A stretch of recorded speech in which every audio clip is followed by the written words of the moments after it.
કે ફ્રેન્ડ્સ, તો આપણું ચેપ્ટર નંબર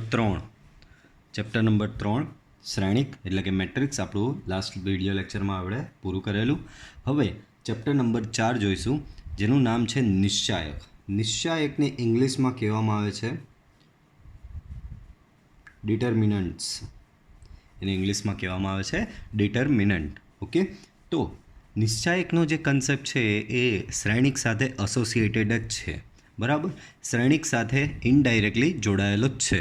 બરાબર, કારણ કે શ્રેણિકમાં જે વસ્તુ આપણે યુઝ કરીને આવ્યા છે એ જ કન્સેપ્ટને થોડો અહીંયા આગળ વધારવાનો જ. ઇનફેક્ટ આ ચેપ્ટરમાં તમે ઇન બિટવીન એટલે કે થોડું ચેપ્ટર ચાલશે, પછી પાછું શ્રેણિક જ આવી જશે અર્ધ વચ્ચેથી, અને પાછા શ્રેણિકના કન્સેપ્ટ આવશે ત્યાં. બરાબર, તો નિશ્ચાયક અને શ્રેણિક આ બે ચેપ્ટર એકબીજા સાથે એસોસિએટેડ છે.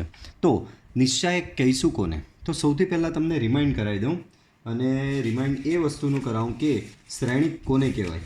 તો આપણે જે રીતે ભણી ગયા છીએ આગળ કે શ્રેણિક એ આપેલ માહિતીની, શ્રેણિકને તમે શું કીધેલું? શ્રેણિક શું છે? તો કે માહિતીની ચોરસ કે લંબચોરસ ગોઠવણી છે. એટલે કે આ રીતનું આપણે જોયેલું. તો શ્રેણિક એ માત્ર ગોઠવણી છે. શ્રેણિકમાં આ તમારો શ્રેણિક છે, આ રીતે આપણે દર્શાવતા હતા. શ્રેણિક એ બરાબર આ રીતે. આ તમારો 2x2નો શ્રેણિક છે, જેની કક્ષા 2x2 છે. બરાબર, તો આ શ્રેણિક જે છે તે આપણે આગળના ચેપ્ટરમાં ભણી ગયા. તો શ્રેણિક શું છે? શ્રેણિક માત્ર ને માત્ર ગોઠવણી છે, એની કોઈ ફિક્સ કિંમત હોતી નથી. પાછું એક વખત ધ્યાનથી સાંભળો કે શ્રેણિક શું છે? શ્રેણિક માત્ર ને માત્ર ગોઠવણી છે, તેની કોઈ એક ફિક્સ કિંમત હોતી નથી. શ્રેણિક માત્ર ને માત્ર શું છે? ગોઠવણી જ છે, એની કોઈ એક ફિક્સ કિંમત હોતી નથી. તો નિશ્ચાયક શું કરે છે? તો કે નિશ્ચાયક તમારા શ્રેણિકને એક ફિક્સ કિંમત સાથે એસોસિએટ કરે છે. એટલે કે તમારા શ્રેણિકને એક ફિક્સ કિંમત સાથે સાંકળી લે છે. તો એને કહેવામાં આવે છે તમારા શ્રેણિકનો નિશ્ચાયક. તો જુઓ, પ્રત્યેક ચોરસ શ્રેણિક, ધ્યાન રાખો ચોરસ, ચાલો પાછું ચોરસનું તમને રિમાઇન્ડ કરાવું. તો કે જે શ્રેણિકની કક્ષામાં હારની સંખ્યા અને સ્તંભની સંખ્યા સમાન હોય, એટલે કે આવું 1x1નો, 2x2નો, 3x3નો, 4x4નો, તો પ્રત્યેક ચોરસ શ્રેણિક એને આપણે એક વાસ્તવિક અથવા તો સંકર સંખ્યા સાથે સાંકળી શકીએ છીએ.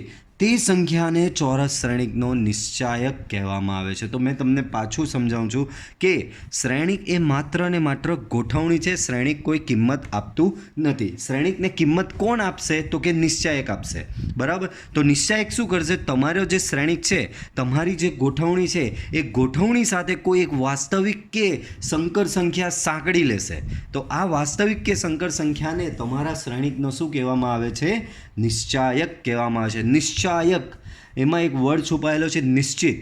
તો નિશ્ચાયક શું કરશે? એક નિશ્ચિત મૂલ્ય આપશે, એક કિંમત આપશે. શ્રેણિક કોઈ કિંમત આપતું નથી. શ્રેણિક એ માત્ર ગોઠવણી છે, ચોરસ કે લંબચોરસ ગોઠવણી છે.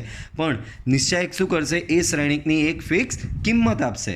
તો શ્રેણિકને તમારા શ્રેણિકને આ રીતે કિંમત સાથે સાંકળે છે તેને, તો આ કિંમતને જે નિશ્ચાયક તરીકે ઓળખવામાં આવે છે. આપેલા શ્રેણિકનો નિશ્ચાયક તરીકે ઓળખવામાં આવે છે. અને પહેલાં જ એક વસ્તુ ક્લિયર કરી દઉં કે તમારો શ્રેણિક ચોરસ હશે, એટલે કે આવી કક્ષા, પછી તમે આવો શ્રેણિક લઈ આવો 2x3, 3x2, 4x1, 1x3, તો આ બધા લંબચોરસ શ્રેણિક કહેવાય. આ બધા શ્રેણિકનો નિશ્ચાયક મળતો નથી. માત્ર ને માત્ર ચોરસ શ્રેણિકનો જ નિશ્ચાયક તમે શોધી શકો છો. જેમ કે અહીંયા મેં ઉદાહરણ લીધું છે A બરાબર A1 A2 B1 B2. તો આ બધાને ખબર 2x2નો એક શ્રેણિક છે, આના પરથી ખબર પડી જાય. તો આ શ્રેણિકનો નિશ્ચાયક શું થશે? તો જુઓ અહીંયા એ જે લખેલો છે એની બાજુમાં તમે માનાંક ભણી ગયા હશો, તો માનાંકમાં કેવી 2 લાઈન કરતા હતા, એવી 2 લાઈન અહીંયા આવી રીતે કરવાની આવશે. તો આ તમારો 2x2નો શ્રેણિક છે. તો આ 2x2ના આ શ્રેણિકનો નિશ્ચાયક શું થશે? તો કે નિશ્ચાયક એ બરાબર, જે તમે સ્ક્વેર બ્રેકેટ લખતા હતા ને એની જગ્યાએ તમારે આ બે ઊભી લાઇનની વચ્ચે એના એ જ ઘટકો લખવાના. સ્ક્વેર બ્રેકેટની જગ્યાએ ઊભી લાઇનની વચ્ચે એના એ જ ઘટકો લખવાના. તો આ શ્રેણિક 2x2નો શ્રેણિક છે, એનો નિશ્ચાયક કઈ રીતે દર્શાવવામાં આવે? તો કે નિશ્ચાયક એ બરાબર 2 લાઇનની વચ્ચે તમારા એના એ જ ઘટકો, અને એનો બીજો સંકેત છે દીઠ બ્રેકેટમાં એ ડીટ એટલે લખ્યું તો કે આને ઇંગ્લિશમાં ડિટર્મિનન્ટ્સ કહેવામાં આવે છે, તો ત્યાંથી આ વર્ડ DET ત્યાંથી આ વર્ડ DET લાવવામાં આવ્યો છે, બરાબર. સેમ એ જ પ્રમાણે અહીંયા જે આ દર્શાવેલું છે એ તમારો શું છે, 3/3નો શ્રેણિક છે. તો 3/3ના શ્રેણિકનો નિશ્ચાયક સેમ એ જ, આને બે લાઈન વચ્ચે આને દર્શાવવામાં આવે છે નિશ્ચાયક એ તરીકે, બરાબર. જે તમારા ઘટક હતા એને બી બે લાઈન વચ્ચે લખી દો, એને દર્શાવવામાં આવે છે ડિટર્મિનન્ટ ઓફ એ, બરાબર. હવે કેટલીક IMP નોટ્સ છે એ તમારે ધ્યાનમાં લેવાની છે, બરાબર. એ IMP નોટ્સ શું બતાવે છે તો કે શ્રેણિક અને નિશ્ચાયક વચ્ચેનો ફરક શું છે એ વસ્તુ એ આ નોટ બતાવશે. તો પહેલી નોટ, માત્ર ચોરસ શ્રેણિકો એટલે કે 1/1, 2/2, 3/3, 4/4 અપ ટુ n/n ને નિશ્ચાયક હોય છે. એનો મતલબ લંબચોરસ શ્રેણિકો એટલે કે આવા 1/2, 2/1, 2/3, 3/2, 1/3, 1/4 ને નિશ્ચાયક હોતા નથી. ચોરસ શ્રેણિકને નિશ્ચાયક હોય છે, લંબચોરસ શ્રેણિકોને નિશ્ચાયક હોતા નથી. શ્રેણિકને મૂલ્ય હોતું નથી. પાછું મેં તમને હમણાં થોડી વાર પહેલાં સમજાવ્યું, શ્રેણિક એ માત્ર ગોઠવણી છે, શ્રેણિકને મૂલ્ય હોતું નથી. એ તો બસ આવી એક ગોઠવણી બતાવી દઈ, એને શ્રેણિક કહેતા હતા. તો શ્રેણિકને મૂલ્ય હોતું નથી, તે માત્ર ગોઠવણી જ છે, જ્યારે નિશ્ચાયકને અનન્ય મૂલ્ય હોય છે. આ નિશ્ચાયકનું મૂલ્ય આવશે એ પાછળ હું તમને સમજાવીશ કે મૂલ્ય કઈ રીતે શોધવાનું. આ જે નિશ્ચાયક બન્યો, આ 2/2ના શ્રેણિકનો જે આ નિશ્ચાયક મળ્યો, આનું એક ફિક્સ મૂલ્ય મળશે, એ પાછળ આપણે ભણીશું. એ જ પ્રમાણે આ 3/3નો જે શ્રેણિક છે એનો નિશ્ચાયક આજે મળ્યો, આનું બી એક ફિક્સ મૂલ્ય મળશે, જે આપણે કેવી રીતે મળશે એ પાછળ આપણે જોઈશું. તો જે શ્રેણિક છે એને મૂલ્ય હોતું નથી, તમારા નિશ્ચાયકને એક ફિક્સ અનન્ય માત્ર એક અને માત્ર એક જ, બરાબર, અનન્ય મૂલ્ય હોય છે. નિશ્ચાયક માત્ર ચોરસ જ હોય, જ્યારે શ્રેણિક એ ચોરસ કે લંબચોરસ હોઈ શકે છે. તો અહીંયા બતાવ્યું તે આ બી ચોરસ શ્રેણિક હતા, લંબચોરસ શ્રેણિક હતા, પણ નિશ્ચાયક તો હંમેશા ચોરસ જ હશે, એટલે કે 1/1, 2/2, 3/3, 4/4 અપ ટુ n/n, બરાબર. આગળ જોઈએ, હજી ઘણી થિયરી આવશે, બટ ઓબ્વિયસ છે, નવું ચેપ્ટર છે, નવા કન્સેપ્ટ છે, અને આ કન્સેપ્ટ એવા છે જે તમે આગળ 11th કશું ભણ્યા નથી, તો થિયરી તો આવશે જ, બરાબર. તો પહેલું છે દ્વિહાર નિશ્ચાયક. દ્વિહાર એટલે જેમાં બે હાર છે. બાળકો, બે હાર છે એટલે કે બે સ્તંભ બાય ડિફોલ્ટ હશે જ, કારણ કે ચોરસ શ્રેણિકનો નિશ્ચાયક મળે. તો આને બ્રેકેટમાં લખ્યું, બે કક્ષાવાળા શ્રેણિકનો નિશ્ચાયક. બાળકો, બે કક્ષાવાળા એટલે 2/2 જ, આવું સમજવાનું, બરાબર. બે કક્ષાવાળા એટલે શું, 2/2 શ્રેણિકનો નિશ્ચાયક. તો મારી પાસે કોઈ ઘટક છે ABCD, તો ABCDને આ રીતે હું બે લાઇનની વચ્ચે ABCD આવી રીતે લખું તો આને કહેવામાં આવે છે દ્વિહાર નિશ્ચાયક. તો તમે જોઈ શકો છો, બે હાર છે ને બે સ્તંભ છે, દિમાગમાં ફિટ કરી દો, માત્ર ચોરસ શ્રેણિકનો જ નિશ્ચાયક મળશે. તો એ દ્વિહાર લખવું એટલે સમજી લેવાનું એમાં બે સ્તંભ હશે જ, ત્રિહાર લખું તો સમજી લેવાનું એમાં 3 સ્તંભ હશે જ, બરાબર. અને 4 હારવાળો શ્રેણિક હોય તો સમજી લેવાનું એમાં 4 સ્તંભ હશે જ. તો બે કક્ષાવાળો શ્રેણિક એટલે શું સમજવાનું, અહીંયા 2/2 શ્રેણિક કેવો હશે તો કે આવો, તો એનો નિશ્ચાયક કેવો થશે, બે લાઇનની વચ્ચે ABCD, આને શું કહેવાય, દ્વિહાર નિશ્ચાયક. તો મેં આગળ તમને કીધેલું, નિશ્ચાયક શું છે, એક મૂલ્ય આપે છે. શ્રેણિક માત્ર ગોઠવણી છે, નિશ્ચાયક એક મૂલ્ય આપે છે. તો નિશ્ચાયકનું આ જે નિશ્ચાયક બન્યો એનું મૂલ્ય શું થશે, તો D બરાબર નિશ્ચાયકમાં આ એના એ જ ઘટકો છે, તો આનું મૂલ્ય કીધેલું મેં તમને, નિશ્ચાયક એ તમને મૂલ્ય આપે છે. અહીંયા મેં D એટલે લખ્યું કે યુઝ્યુઅલી નિશ્ચાયકને દર્શાવવા માટે સંકેત D વાપરવામાં આવે છે, D ફોર ડિટર્મિનન્ટ. અધરવાઇઝ આગળ આપણે જોયેલું તે આ રીતે બી દર્શાવવામાં આવે છે કે ભાઈ શ્રેણિક એ હતો તો એનો નિશ્ચાયક એટલે નિશ્ચાયક એ, આ રીતે દર્શાવવામાં આવે છે. તો આ નિશ્ચાયક, આ 2/2નો તમારો નિશ્ચાયક છે, એનું મૂલ્ય શું, તો બહુ સિમ્પલ. પહેલાં આ બે ઘટકોનો ગુણાકાર, સામસામે ધ્યાન રાખો, આને અગ્રવિકર્ણ બી કહેવામાં આવે છે. આને શું કહેવાય, A અને D ને અગ્રવિકર્ણ કહેવામાં આવે. તો આ બે ઘટકનો ગુણાકાર અને આ બે ઘટકનો ગુણાકાર કરવાનો. તો પહેલાં આ બે ઘટકનો ગુણાકાર થશે AD માઇનસ આ બે ઘટકનો ગુણાકાર થશે BC, બરાબર. તો આ શ્રેણિકનું મૂલ્ય તમારું શું થશે, AD માઇનસ BC, બરાબર. જેમ કે અહીંયા નીચે કેટલાક ઉદાહરણ મેં લખેલા છે, તો એના પરથી તમને સિમ્પલી ખબર પડી જશે. તો આનું મારે મૂલ્ય શોધવાનું. તો પહેલાં આ ધ્યાન રાખજો, પહેલાં આ બેનો ગુણાકાર નહીં કરી નાખતા, આ બેનો જ પહેલાં લેવાનો. તો આ બેનો ગુણાકાર થશે અહીંયા 2, બરાબર. માઇનસ કરીને, આ માઇનસ બાય ડિફોલ્ટ આવે વચ્ચે, માઇનસ 3 ગુણ્યા -2, તો 3 ગુણ્યા -2 થશે -6.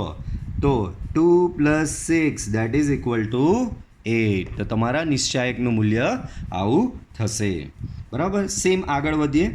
સો ડી બરાબર કંઈક આવું આપેલું છે તમને, આનું મૂલ્ય શોધવાનું. તો પહેલાં કયા બેનો ગુણાકાર? આ બેનો ગુણાકાર. આ બેનો ગુણાકાર થશે sin²θ માઇનસ આનો ને આનો ગુણાકાર -cos²θ. માઇનસ માઇનસ પ્લસ થઈ જશે, that means sin²θ plus cos²θ that is equal to 1, બરાબર. તો આવી રીતનું થશે નિશ્ચાયકનું મૂલ્ય.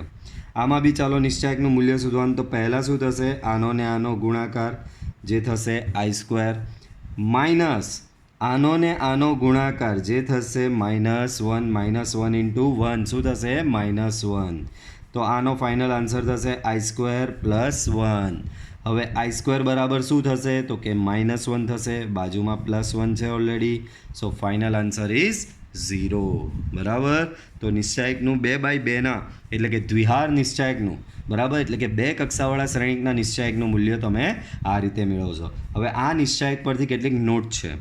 તો આપણે અહીંયા જોયું કે આ નિશ્ચાયક જે છે એમાં ઘટકો કયા હતા, કયા કયા ઘટકો યુઝ કરેલા અંદરના. આ નિશ્ચાયકની અંદર કોણ છે? A, B, C અને D. તો A, B, C, D ને નિશ્ચાયકના ઘટકો કહે છે. A, B, C, D ને શું કહેવામાં આવે છે? આપેલા નિશ્ચાયકના ઘટકો કહેવાય છે. AB જે છે, AB જે છે, AB ને પ્રથમ હાર કહેવામાં આવે છે. આ AB ને શું કહેવામાં આવશે? પ્રથમ હાર.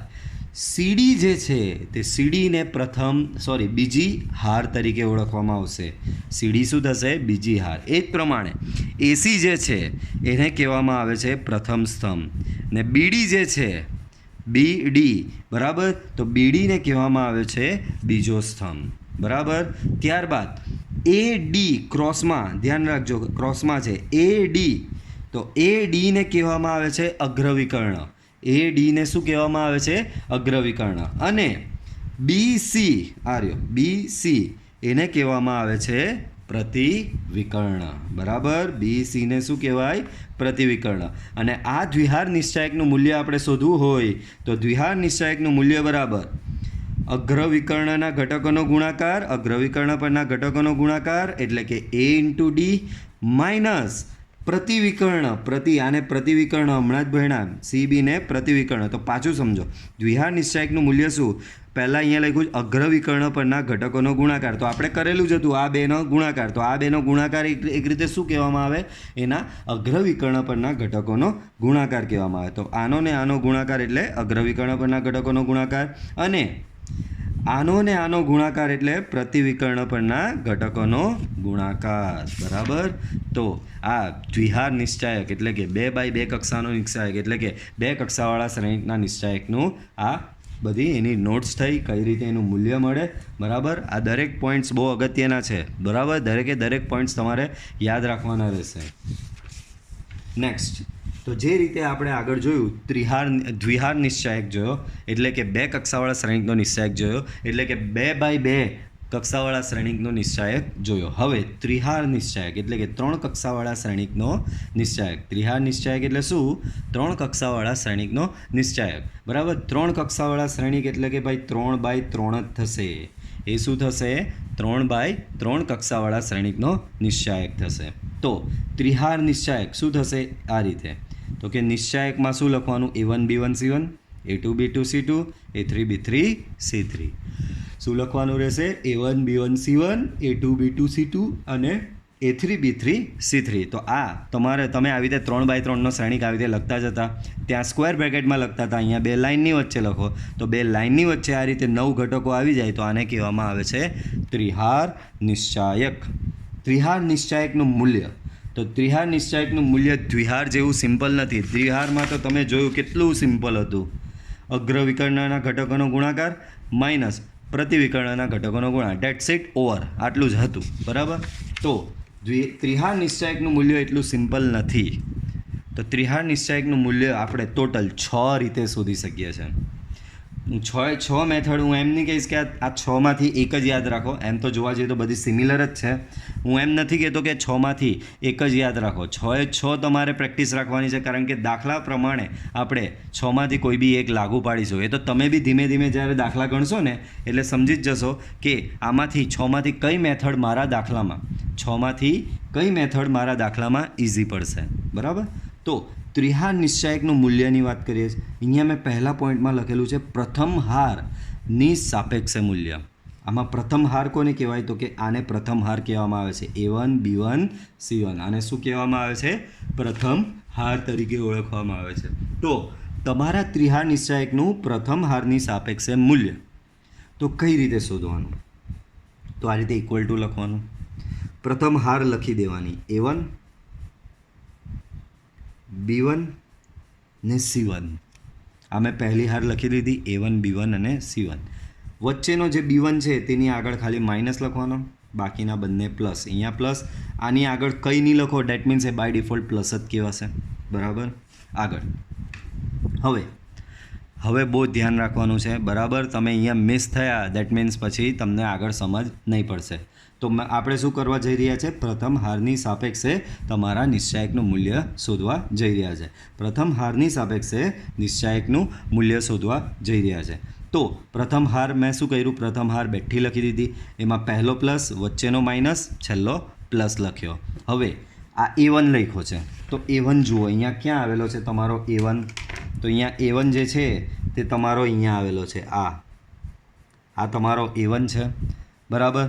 તો કરવાનું શું? અહીંયા A1 આવ્યો, અહીંયા A1 આવ્યો એનું પોઝિશન. તો તમારે કરવાનું શું? A1 પહેલી હારમાં આવેલો છે આ રીતે, આ પહેલી હારમાં. બરાબર. અને એ જ A1 અહીંયા આ રીતે A1 અહીંયા પહેલા સ્તંભમાં બી આવેલો છે. તો પહેલી હાર અને પહેલો સ્તંભ કાઢી નાખવાનો. A1 શું છે? પહેલી હારમાં આવેલો છે અને પહેલા સ્તંભમાં આવેલો છે. તો પહેલી હાર ને પહેલો સ્તંભ કાઢી નાખવાનો. એ સિવાયનું બચ્યું શું? તો કે આટલો ભાગ બચ્યો. આટલો ભાગ હું જે બતાવું છું એ ભાગ બચ્યો. તો એટલો ભાગ જે બચ્યો એટલે કે B2 C2 B3 C3 બચ્યો. તો એટલો ભાગ તમારે અહીંયા લખી દેવાનો. B2 C2 B3 C3. ખબર પડી? હજી નહીં સમજ પડી હોય તો આમાં સમજીએ. હવે B1નો વારો. તો આ રહ્યો B1. તો B1 પહેલી હારમાં છે અને આ સ્તંભમાં છે. B1 ક્યાં છે? આ હારમાં છે અને આ સ્તંભમાં છે. તો આ હાર ને આ સ્તંભ કાઢી નાખવાનો. એ સિવાય બચ્યું શું? તો કે A2 C2 A3 C3. તો એ લખી દેવાનું અહીંયા A2 C2 A3 C3. હવે C1નો વારો. તો C1 ક્યાં છે? આ રહ્યો. તો C1 આવે છે પહેલી હારમાં અને ત્રીજા સ્તંભમાં. C1 ક્યાં આવે છે? પ્રથમ હાર ત્રીજો સ્તંભ. પાછું બોલું છું, C1 છે. C1 ક્યાં આવે છે? પ્રથમ હાર અને ત્રીજા સ્તંભમાં. તો પ્રથમ હાર ને ત્રીજો સ્તંભ કાઢી નાખો. પ્રથમ હાર અને ત્રીજો સ્તંભ કાઢી નાખો. એ સિવાય બચ્યું શું? A2 B2 A3 B3. તો અહીંયા લખવાનું A2 B2 A3 B3. બરાબર. તો આ રીતે આનું મૂલ્ય શું થાય? હવે કીધું સર આવું મૂલ્ય ના. હવે આ તો દ્વિહાર નિશ્ચાયક થઈ ગયો. તો દ્વિહાર નિશ્ચાયકનું મૂલ્ય આપણે આગળ ભણી જ ગયા. આ બેનો ગુણાકાર માઇનસ આ બેનો ગુણાકાર એટલે B2 C3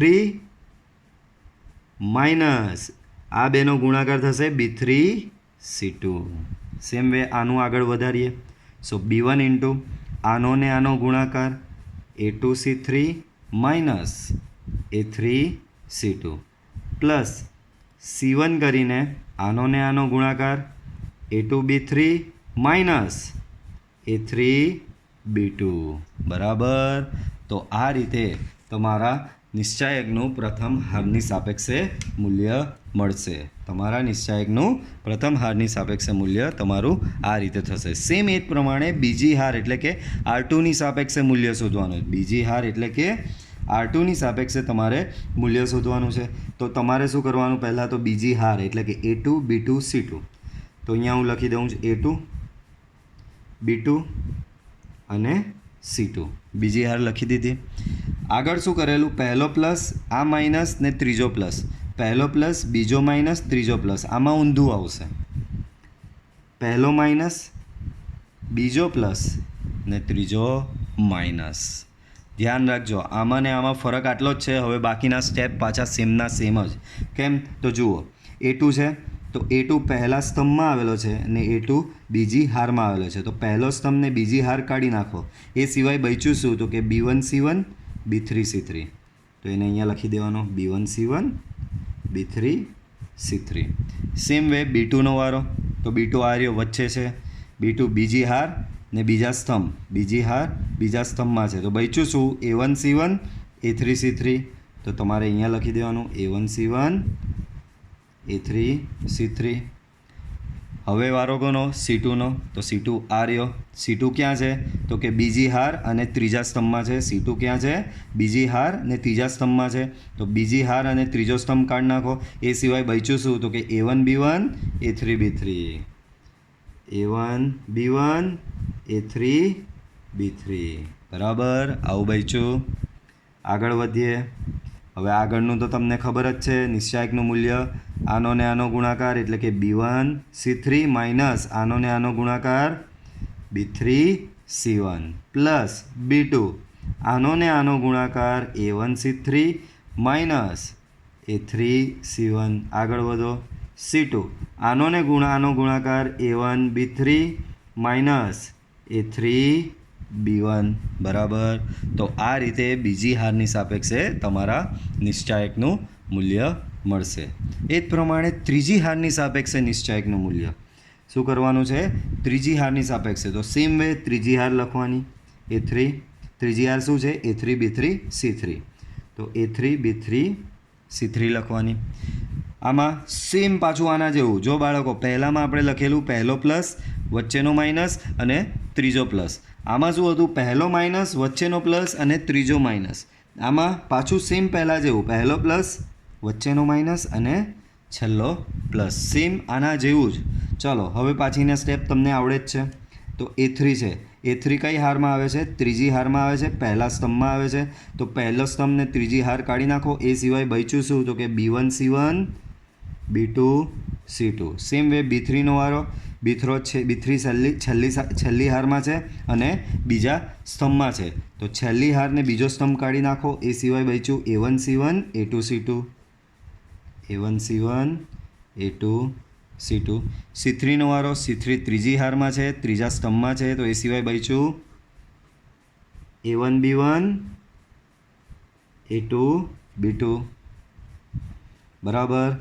બોલો હવે આનું મૂલ્ય શોધવાનું. તો આનો ને આનો ગુણાકાર B1 C2 માઇનસ આનો ને આનો ગુણાકાર B2 C1 B3. આનો ને આનો ગુણાકાર A1 C2 minus A2 C1 C3. આનો ને આનો ગુણાકાર A1 B2 minus A2 B1. બરાબર.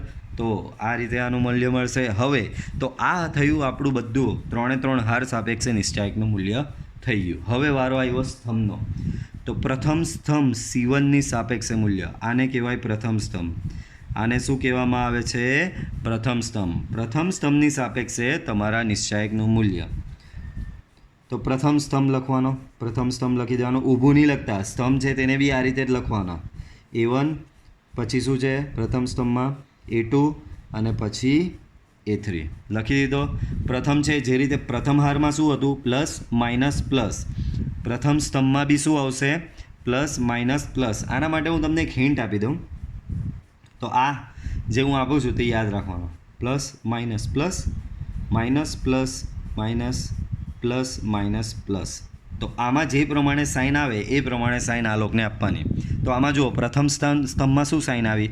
તો પ્રથમ સ્તંભમાં પહેલો પ્લસ વચ્ચેનો માઇનસ છેલ્લો પ્લસ. તો પહેલો પ્લસ વચ્ચેનો માઇનસ છેલ્લો પ્લસ. તો આમાં જે R1 અને R3 હતો તેના જેવું જ. બીજી રીતે તમારે યાદ રાખવું હોય તો તમને કહી દઉં કે પહેલી અને ત્રીજી હાર હોય કે સ્તંભ હોય શું આવે? Plus minus plus. અને બીજી માત્ર બીજી હાર. પાછું પહેલેથી સમજો. પહેલી હાર હોય કે ત્રીજી હાર હોય, પહેલી હાર અને ત્રીજી હાર તમે જોઈ શકો પહેલી હાર અને ત્રીજી હારમાં પ્લસ માઇનસ પ્લસ જ છે. અને પહેલો સ્તંભ અને ત્રીજો સ્તંભ એમાં B plus minus plus minus plus જ છે. જ્યારે માત્ર બીજી હાર માઇનસ પ્લસ માઇનસ અને બીજો સ્તંભ માઇનસ પ્લસ માઇનસ, બરાબર. બીજી હાર અને બીજો સ્તંભ આવે ત્યારે જ ઊંધું લેવાનું છે, માઇનસ પ્લસ માઇનસ. તો અહીંયા આપનો પહેલો સ્તંભ છે તો પ્લસ માઇનસ પ્લસ જ આવશે. ચલો A1, તો A1 પહેલી હાર ને પહેલા સ્તંભમાં છે એટલું કાઢી નાખો. એ સિવાય જે બચ્યું તે લખીએ તો શું આવે? B2 C2 B3 C3. A2નો વારો, તો A2 બીજી હાર અને પહેલા સ્તંભમાં છે એ કાઢી નાખો. એ સિવાયનું બચ્યું B1 C1 B3 C3. A3નો વારો, તો A3 છે તમારો પહેલા સ્તંભમાં અને ત્રીજી હારમાં. એ સિવાય શું બચ્યું? B1 C1 અને B2 C2. હવે આનું સાદુરૂપ આપવાનું, તો A1 ઇન્ટુ B2, આ બેનો ગુણાકાર શું થશે? B2 C3. આ બેનો ગુણાકાર B3 C2 માઇનસ A2, આનો ને આનો ગુણાકાર થશે B1 C3 માઇનસ આનો ને આનો ગુણાકાર B3 C1 પ્લસ આનો વારો, તો A3, આનો ને આનો ગુણાકાર થશે B1 C2 ને આનો ને આનો ગુણાકાર થશે B2 C1, બરાબર. તો આ રીતે આ પ્રથમ સ્તંભની સાપેક્ષે તમારા નિશ્ચાયકનું મૂલ્ય થશે. આગળ વધીએ. તો પ્રથમ સ્તંભ પતી ગયો, તો બટ ઓબ્વિયસ. હવે શું આવશે? હવે તમારો આવશે બીજા સ્તંભની સાપેક્ષે. તો બીજું આવ્યું, બીજું આવે એટલે ઊંધો, પછી બીજી હાર હોય કે બીજો સ્તંભ હોય. ઊંધું એટલે પ્લસ માઇનસના સાઇન ઉલટા. તો હું પહેલાં બીજો સ્તંભ લખું. બીજો સ્તંભ છે B1 B2 B3. આ B1, આ B2 એન્ડ B3. તો આમાં ઊંધું પહેલો માઇનસ, વચ્ચેનો પ્લસ, છેલ્લો માઇનસ, બરાબર. ચલો અહીંયાના હવે ઘટકો લખવાના બાકી. તો ચાલો જોઈ લઈએ. B1, તો B1 આ રહ્યો, પહેલી હાર બીજા સ્તંભમાં છે તો પહેલી હાર બીજો સ્તંભ જાય. એ સિવાય A2 C2 A3 C3 બચ્યું. A2 C2 A3 C3. B2નો વારો, તો B2 છે બીજી હારમાં, B2 છે તમારો બીજી હારમાં અને બીજા સ્તંભમાં. એ સિવાય બચ્યું A1 C1 A3 C3. A1 C1 A3 C3. B3નો વારો, તો B3 છે તમારો ત્રીજી હાર અને બીજા સ્તંભમાં. ત્રીજી હાર અને બીજો સ્તંભ થાય તો બચે શું? A1 C1 A2 C2. A1 C1 A2 C2. આનું આપણે સાદુરૂપ આપી દઈએ તો આ ગુણ્યા આ એટલે કે A2 C3 minus A3 C2 plus B2, આનો ને આનો ગુણાકાર A1 C3 minus A3 C1 minus B3, આનો ને આનો ગુણાકાર આનો ને આનો A1 C2 minus A2 C1, બરાબર. એ જ પ્રમાણે હવે ત્રીજા સ્તંભની સાપેક્ષે ત્રીજો સ્તંભ એટલે કે C1 C2 C3 લખો. C1 C2 C3, બરાબર. તો આ રીતે થયો. અહીંયા આ રીતે નિશ્ચાયક પાડી દઈએ 2/2નો, બરાબર. ચાલો C1, તો C1 આવે છે પહેલી હાર અને ત્રીજા સ્તંભમાં. પહેલી હાર ત્રીજો સ્તંભ જાય. એ સિવાય જે બચ્યું તે A2 B2 A3 B3. C2નો વારો, C2 આવે છે બીજી હાર અને ત્રીજા સ્તંભમાં. બીજી હાર ત્રીજો સ્તંભ જાય. A1 B1 A3 B3, બરાબર. એના પછી C3નો વારો, તો C3 આવે છે ત્રીજી હાર ત્રીજા સ્તંભમાં. એના સિવાયનું લખીએ તો A1 B1 અને A2 B2. આનું સાદુરૂપ આપી દઈએ. બહુ જ સિમ્પલ. સોરી, અહીંયા માઇનસ થતો, બરાબર, ધ્યાન રાખજો, માઇનસ વચ્ચે આવે. C1 A2 B3 minus A3 B2 minus C2 A1 B3 minus A3 B1 plus C3 A1 B2 minus A2 B1, બરાબર. તો આ રીતે તમારું નિશ્ચાયકનું એટલે કે ત્રિહાર નિશ્ચાયક એટલે કે 3 કક્ષાવાળા શ્રેણિકનો નિશ્ચાયક એટલે કે 3x3 કક્ષાવાળા શ્રેણિકના નિશ્ચાયકનું મૂલ્ય આ રીતે મળશે. હવે 6 મેથડ મેં તમને આપેલી છે. હવે તમે પૂછો સર આ 6માંથી કઈ વાપરવાની? તો 6માંથી મોસ્ટલી પહેલી જ વાપરવાની. પહેલી મેથડ એટલે શું? પ્રથમ હારની સાપેક્ષે વિસ્તરણ કરી દેવાનું એટલે કે પ્રથમ હારની સાપેક્ષે મૂલ્ય શોધી દેવાનું. મોસ્ટલી પહેલી જ વાપરવાની આવશે. પ્રથમ હારની સાપેક્ષે નિશ્ચાયકનું મૂલ્ય શોધી નાખવાનું. પણ સિચ્યુએશન પ્રમાણે કામ કરવાનું. તમને દાખલામાં દેખાઈ રહ્યું છે કે કોઈ હારમાં શૂન્ય છે, તો જે હાર અથવા તો જે સ્તંભમાં વધારે શૂન્ય હોય એ હાર કે એ સ્તંભની સાપેક્ષે વિસ્તરણ કરી દેવાનું. જેમ કે મારો દાખલો છે, મારા દાખલામાં ત્રીજા સ્તંભમાં 2 શૂન્ય મને દેખાઈ રહ્યા છે, બરાબર. આ રીતનું નિશ્ચાયક છે, એમાં ત્રીજા સ્તંભમાં 2 શૂન્ય દેખાઈ રહ્યા છે, તો ત્રીજા સ્તંભની સાપેક્ષે વિસ્તરણ કરી દેવાનું. તમારું વિસ્તરણ એકદમ સિમ્પલ થઈ જશે. એમ કરવાથી શું થશે? તમારું વિસ્તરણ સિમ્પલ થઈ જશે. તો આ વસ્તુ ધ્યાન રાખવી કે જે હાર અથવા તો જે સ્તંભમાં શૂન્યની સંખ્યા વધારે હોય એ હાર અથવા તો એ સ્તંભની સાપેક્ષે તમારે નિશ્ચાયકનું વિસ્તરણ કરવાનું. હવે આ નિશ્ચાયકમાં તો કોઈ શૂન્ય નથી, તો કંઈ વાંધો નહીં. બાય ડિફોલ્ટ પહેલી હારની સાપેક્ષે તો 1 -2 and 3 લખ્યું આવું. પછી શું લખવાનું? 1. તો 1 પહેલી હાર પહેલા સ્તંભમાં છે એ સિવાય 4 6 4 7. પછી આ 2 તો કે પહેલી હાર બીજા સ્તંભમાં છે એ સિવાયનું લખો 2 6 અને 3 7. અને 3 તો કે 3 તમારો જે છે તે એ પહેલી હાર અને ત્રીજા સ્તંભમાં છે, તો એ સિવાયનું લખીએ તો 2 4 અને 3 4. આવું થશે. આનું વિસ્તરણ આપીએ તો 7 ચોક 28 -6 ચોક 24 2 7 દુ 14 ઓછા 6 તાળી 18 પ્લસ 3 4 દુ 8 ઓછા 4 તાળી 12. આવું થશે, બરાબર. 28માંથી 24 જાય, 28માંથી 24 જશે તો 4 રહેશે. -2 × 14માંથી 18 જાય તો -4 બચશે. પ્લસ 3 × 8માંથી 12 જાય તો અહીંયા બી -4 બચશે. તો 4 + 8 -12. તો 8 + 4 12 - 12 દેટ ઇઝ 0, બરાબર. તો નિશ્ચાયકનું મૂલ્ય ફાઇનલ શું આવ્યું? આ તમારું એક નિશ્ચિત મૂલ્ય આવેલું કહેવાય, જે હું આગળ તમને વાત કરતો હતો એ કે નિશ્ચાયક એક નિશ્ચિત કિંમત આપે છે. હવે તમને જે મેં 6 મેથડ સમજાવી એનું મહત્ત્વ સમજાવું. તો લેટ્સ સે મારી પાસે નિશ્ચાયક આવો છે.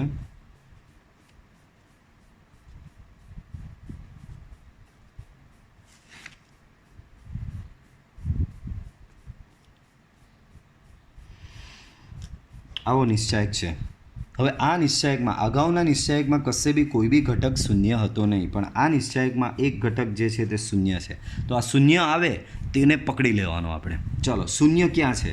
તો કે શૂન્ય એક ત્રીજી હારમાં બી કહેવાય અને શૂન્ય પહેલાં સ્તંભમાં બી આવેલો કહેવાય. તો તમારે આ નિશ્ચાયકમાં શું કરવાનું? ક્યાં તો ત્રીજી હારની સાપેક્ષે વિસ્તરણ કરી નાખવાનું, ક્યાં તો પહેલાં સ્તંભની સાપેક્ષે. એમ કરવાથી ફાયદો શું થશે? તમારું એક વસ્તુ નીકળી જશે. જેમ કે તમારે ત્રીજી હારની સાપેક્ષે અહીંયા વિસ્તરણ કરીએ તો તમે શું લખો? 0, વચ્ચેનો -1 ને છેલ્લો +1, બરાબર. વચ્ચેનો -1 છેલ્લો +1. હવે આ 0 સાથે અહીંયા કંઈ બી ગુણીશ. ચાલો, 0 સાથે શું ગુણવું પડશે? તો 0 આ ત્રીજી હાર અને પહેલા સ્તંભમાં છે તો એ સિવાયનું લખીએ 2 - 1 1 અને 3. હવે આ અહીંયા આનું સાદુરૂપ આપવાનું જ નહીં રહે, કારણ કે 0 સાથે ગુણવાનો તો એ 0 જ થવાનો. પછી આ 1નો વારો, તો 1 ક્યાં છે? ત્રીજી હારમાં અને બીજા સ્તંભમાં. એ સિવાયનું લખી દો 1 - 1 ને 2 ને 3. 1 - 1 2 અને 3. પછી આ 1 ક્યાં છે? તો કે ત્રીજી હાર અને ત્રીજા સ્તંભમાં છે, તો એના સિવાયનું લખી દો 1 2 2 1 1 2 2 1, બરાબર. તો આ તમારો 0 થઈ જશે. સિમ્પલી સાદુરૂપ આપવાનું જ નહીં. અહીંયા થશે 3 1 આ 3 તો 3 થશે. અહીંયા 2 × -1 વચ્ચેનો માઇનસ અને આ માઇનસ એટલે પ્લસ થઈ જશે. ધ્યાન રાખો, વચ્ચે માઇનસ છે, આનો ગુણાકાર માઇનસ આનો ગુણાકાર, બરાબર. તો આવું થશે. +1 1 × 1 1 -2 × 2 4. આ તો 0 છે, ગયો.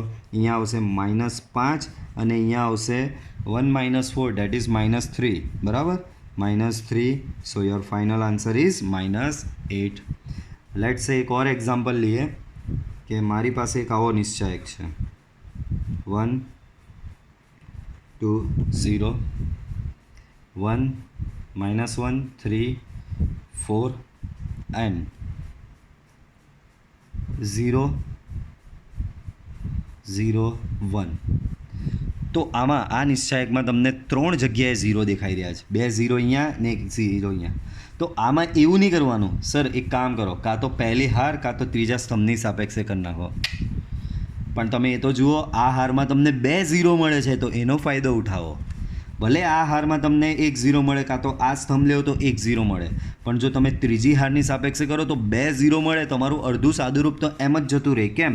તો કે ત્રીજી હાર 0 -0 અને +1, તો અહીંયાનું ને અહીંયાનું તો લખવાનું જ નહીં, બરાબર. આ તો અહીંયા હું તમને લખી, એક્ઝામમાં તો લખવાનું જ નહીં. આ 2 0 છે તો 0 ડાયરેક્ટ છેલ્લો ઘટક લખી દેવાનો. 1 છે અહીંયા, +1 ત્રીજી હાર અને ત્રીજા સ્તંભમાં છે, બરાબર. એ સિવાયનું 1 2 -1 3, આ 2 તો અહીંયા 0 જ થઈ જવાના. માત્ર બચ્યું તમારું શું? આ તો 1 × 3 × 1 અહીંયા થશે 3 ને 2 × -1 +2 થશે. સો ફાઇનલ આન્સર અહીંયા તમારો થશે 5, બરાબર. તો આ રીતે ઝીરોવાળી હાર અથવા સ્તંભનો ઉપયોગ કરવાથી તમારી ગણતરી ઓર ઇઝી થઈ જશે. હું તમને કેટલાક પ્રેક્ટિસ માટેના અહીંયા દાખલા આપું છું, એ દાખલા તમારે ગણવાના રહેશે.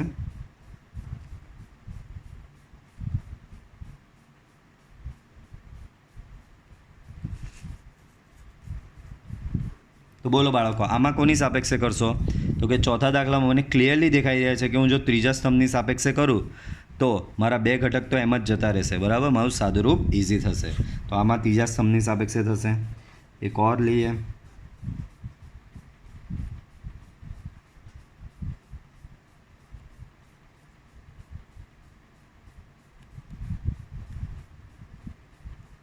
તો કે ક્લિયરલી દેખાય છે. આમાં બીજી હારની સાપેક્ષે કરો તો તમારું કામ ઇઝી થઈ જશે, બરાબર. એક ઓર લઈએ.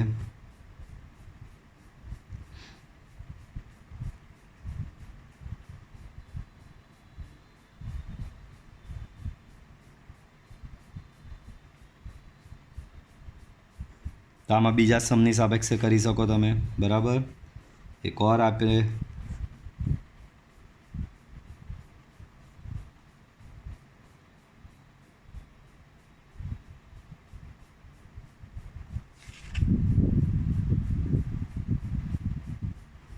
આમાં તમે શેની બીજી હારની સાપેક્ષે તમે આનું વિસ્તરણ કરશો. તો આ રીતે ત્રિહાર નિશ્ચાયકનું તમે વિસ્તરણ 6 જુદી જુદી રીતે તમે કરી શકો છો. હવે ત્રિહાર નિશ્ચાયકને લગતી કેટલીક નોટ્સ જે રીતે દ્વિહાર નિશ્ચાયકમાં હતી, તો તમારે અહીંયા દિમાગમાં આ વસ્તુ રાખવાની છે. ડી બરાબર આપણો શું હતો? ત્રિહાર નિશ્ચાયક A1 B1 C1, A2 B2 C2 અને A3 B3 C3. તમારો ત્રિહાર નિશ્ચાયક કંઈક આવો હતો, બરાબર. તો આ નિશ્ચાયક પરથી પોઈન્ટ લખવાના. બોલો, આ નિશ્ચાયકમાં કેટલા ઘટકો છે ટોટલ? તો A1 B1 C1, A2 B2 C2, A3 B3 C3. કેટલા? ટોટલ 9 ઘટકો છે. આને કહેવામાં આવે છે નિશ્ચાયકના ઘટકો. ત્યાર પછી બીજો પોઈન્ટ જુઓ, A1 B1 C1 આ રહ્યું, A1 B1 C1. તો આને આપણે શું કહીશું? પ્રથમ હાર R1. ત્યારબાદ A2 B2 C2 એને શું કહીશું? દ્વિતીય હાર. A2 B2 C2 એને શું કહેવાશે? દ્વિતીય હાર R2. એ જ પછી A3 B3 C3 એને શું કહીશું? તૃતીય હાર R3. તો 3 હાર પૂરી થઈ ગઈ. હવે શું આવશે? સ્તંભ. તો A1 A2 A3 A1 A2 A3 ને શું કહીશું? પ્રથમ સ્તંભ C1. એ જ પ્રમાણે B1 B2 B3 આ રહ્યો, B1 B2 B3 એને શું કહીશું? દ્વિતીય સ્તંભ C2. એ જ પ્રમાણે C1 C2 C3 C1 C2 C3 એને શું કહીશું? તૃતીય સ્તંભ C3. પછી આ વસ્તુ, હવે આ અગત્યનું, આમાં શ્રેણિકમાં એમ તો આવી જ ગયું જ. આને કહીશું આપણે અગ્રવિકર્ણ. કોણ? A1 B2 C3 A1 B2 C3 એને શું કહીશું? અગ્રવિકર્ણ. અને આ જે છે અહીંયા C1 B2 A3 શું છે? C1 B2 A3 C1 B2 A3 એને શું કહીશું આપણે? પ્રતિવિકર્ણ, બરાબર. આ તમારો અગ્રવિકર્ણ થશે અને આ તમારો પ્રતિવિકર્ણ થશે, બરાબર. હજી એક થોડી IMP નોટ્સ છે નિશ્ચાયકને રિલેટેડ, એ બી થોડી જોઈ લઈએ. સો ગણતરી સરળ કરવા માટે નિશ્ચાયકની જે હાર કે સ્તંભના વધુ શૂન્ય હોય તે હાર કે સ્તંભની સાપેક્ષે વિસ્તરણ કરવું. તો આ જ વસ્તુ મેં તમને આગળ સમજાવી. આમાં દાખલામાં આપણે શું કર્યું? જે હાર અથવા જે સ્તંભમાં વધારે શૂન્ય હોય એ હાર અથવા સ્તંભની સાપેક્ષે નિશ્ચાયકનું વિસ્તરણ કરી નાખવાનું. તો પહેલો પોઈન્ટ તમને એ જ કહે છે. બીજો પોઈન્ટ, ધારો કે n કક્ષાવાળા ચોરસ શ્રેણિક, તમારી પાસે બે ચોરસ શ્રેણિક છે. પહેલો શ્રેણિક A જેની કક્ષા n/n, બીજો શ્રેણિક B એની કક્ષા બી n/n છે. અને તમને એવું રિલેશન છે બે શ્રેણિક વચ્ચે કે A બરાબર K ઇન્ટુ B છે જ, આપેલું જ છે તમને. A બરાબર શું છે? K into B. હવે બંને બાજુ નિશ્ચાયક લેવાનો છે, આ બંને શ્રેણિકનો નિશ્ચાયક લેવાનો છે. તો આ બાજુ A છે તો એનો નિશ્ચાયક આ થશે. આ બાજુ K ઇન્ટુ B છે, ધ્યાન રાખો, K ઇન્ટુ B. તો આ બાજુ શું ચેન્જ થશે? બીનો તો નિશ્ચાયક થઈ જશે, પણ આ જે અચળ K જે છે એના માથે n આવશે. n ક્યાંથી આવ્યો? કક્ષા પરથી. તો જો તમારી કક્ષા અહીંયા 2/2 હશે તો અહીંયા nની જગ્યાએ અહીંયા શું આવશે? 2, એટલે k² આવશે. તમારી કક્ષા 3/3 હશે તો અહીંયા k ઇન્ટુ kના માથે શું આવશે? 3 આવશે, એટલે k³ થશે. બરાબર, ધ્યાન રાખો, A અને Bનો તો બેઠો નિશ્ચાયક જ પડી જાય છે. શું કરીએ? તમને એવું આપવામાં આવેલું છે કે A બરાબર KB છે, તો બંને બાજુ નિશ્ચાયક લ્યો તો આ બાજુ Aનો નિશ્ચાયક તો નિશ્ચાયક A થઈ જશે, Bનો નિશ્ચાયક બી નિશ્ચાયક B થશે, પણ ચેન્જ કોનામાં થશે? આ Kમાં થશે. K⁻² શું થશે? n ક્રોસ n પરથી બેઠું n થશે. બરાબર, એટલે તમારી કક્ષા 2/2 હશે તો અહીંયા આવશે K⁻², એટલે કે k². તમારી કક્ષા અહીંયા 3/3 હશે તો અહીંયા k³ આવશે. ઓકે, તો અહીંયા મેં એક ઉદાહરણમાં સમજાવેલું જ છે. તો A બરાબર આવું છે શ્રેણિક, B બરાબર આવો, તો બંને શ્રેણિક કેટલા છે? 2/2ના. બરાબર, એટલે nની વેલ્યુ તમારે દિમાગમાં શું ફિટ કરી દેવાની? 2. બરાબર, 2/2ના લીધે. હવે અહીંયા ચોખ્ખું દેખાય છે કે આ શ્રેણિક B શ્રેણિકને હું 2 વડે ગુણું, અંદર 2 વડે ગુણું, અહીંયા 2, અહીંયા 4 થશે ને અહીંયા 0, તો 2, 2, 4, 0, તો A મળે છે. એટલે તમને ક્લિયરલી દેખાઈ રહ્યું છે કે A બરાબર શું છે? 2B છે. ક્લિયરલી આના પરથી ખબર પડે છે કે A બરાબર 2B છે. હવે નિશ્ચાયક A શોધો. તો નિશ્ચાયક A, આનું મૂલ્ય શોધીએ. 2 × 0 0, 2 × 4 8, 2ની બાદબાકી કરો તો -8 મળશે. નિશ્ચાયક Bનું મૂલ્ય શોધો. 1 × 0 0, -2 × 1 2, તો તમને મળશે -2. તો ક્લિયરલી અહીંયા દેખાઈ રહ્યું છે કે નિશ્ચાયક Aનું મૂલ્ય નિશ્ચાયક Bનું મૂલ્ય છે -2, નિશ્ચાયક Aનું મૂલ્ય છે -8. તો નિશ્ચાયક Aનું મૂલ્ય નિશ્ચાયક Bના મૂલ્ય કરતાં 4 ગણું છે. નિશ્ચાયક Aનું મૂલ્ય નિશ્ચાયક Bના મૂલ્ય કરતાં 4 ગણું થશે. તો શું થશે અહીંયા? નિશ્ચાયક A બરાબર 2² × નિશ્ચાયક B. નિશ્ચાયક A બરાબર થશે 2² × નિશ્ચાયક B. તો જુઓ, 4 2² થશે 4. અહીંયા 2² કેમ આવ્યો? તો કે અહીંયા આ માથે શું હતો? n હતો, nની કિંમત 2. અહીંયા આ 2 ક્યાંથી આવ્યો? તો કે તમારો K શું હતો? આવ્યો આના પરથી 2. તો 2² × નિશ્ચાયક B, 4 × -2, તો ઓવરઓલ આવશે -8. પણ -8 તો શું છે? નિશ્ચાયક A. ઇન શોર્ટ તમારે આ રિલેશન યાદ રાખવાનો છે. A બરાબર KB હોય તો નિશ્ચાયક A બરાબર K⁻n × નિશ્ચાયક B થશે. ઓકે, તો આ લેક્ચરમાં આટલું રાખીએ. નેક્સ્ટ લેક્ચરથી આપણે જોઈશું સ્વાધ્યાય 4.1 પ્લસ હું તમને થોડી નિશ્ચાયકના મૂલ્ય શોધવાની પ્રેક્ટિસની ટેસ્ટીઓ નોલેજ હમણાં સેન્ડ કરું છું આ વિડીયો પછી. એ બી તમારે જાતે સોલ્વ કરી લેવાની છે. બરાબર, પછી નેક્સ્ટ લેક્ચરમાં આપણે આ સ્વાધ્યાય 4.1 સ્ટાર્ટ કરશું. Okay, good bye.